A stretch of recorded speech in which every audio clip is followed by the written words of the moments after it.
David Seymour. Mr. Speaker, I'd just like to commend the earlier speaker. She had to be quite adaptive in her response to the Green Party's contribution.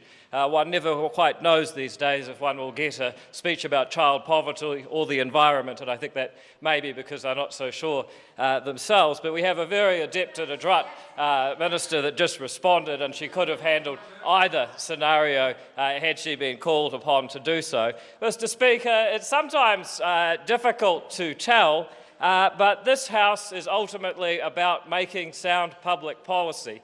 And it gives me great pride to stand here today as a New Zealander in a country that leads the world when people try to measure how good our public policy is.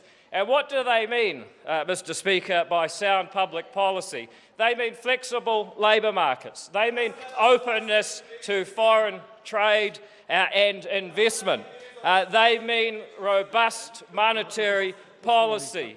They mean a low and tolerable tax regime that is simple and easy with which to comply.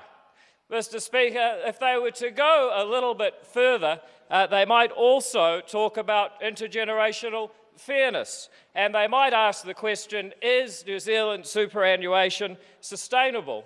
Well, I have to say that the Minister for ACC this week has been shepherding through the House an excellent bill that will make ACC fair between generations by funding ACC liabilities out of the activities generating those liabilities this year and every year. And, Mr. Speaker, would you believe the party that was opposed to this initiative was the Green Party of Aotearoa?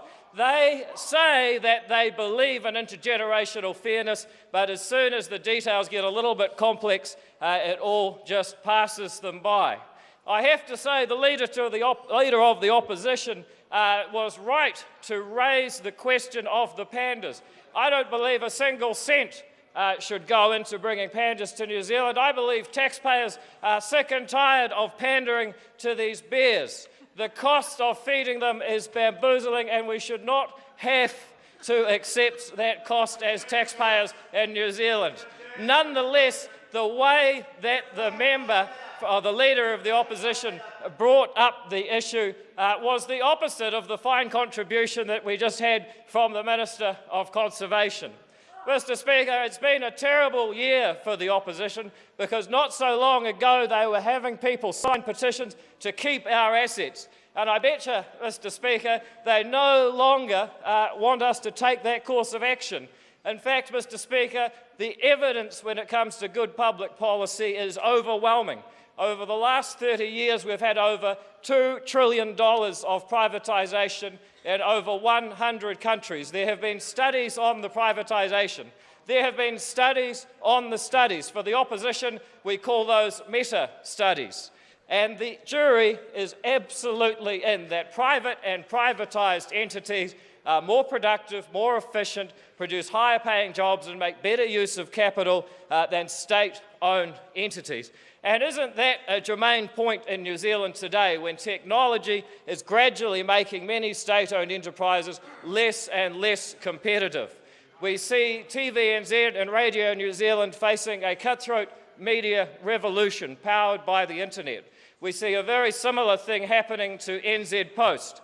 And let's not even talk about the way that the fracking revolution has devalued coal across the world with terrible effects on solid energy. Mr. Speaker, I put it to this House that if we want to be true custodians and promote true intergenerational fairness, one of the policies we should have is to begin divesting ourselves of the equity in these fraught commercial enterprises that are already beginning to lose money hand over fist. Notwithstanding that, Mr. Speaker, I'm very proud to stand here for the ACT Party in the country that has adopted free markets and free minds better than almost any other society in history. Doesn't that make you feel great?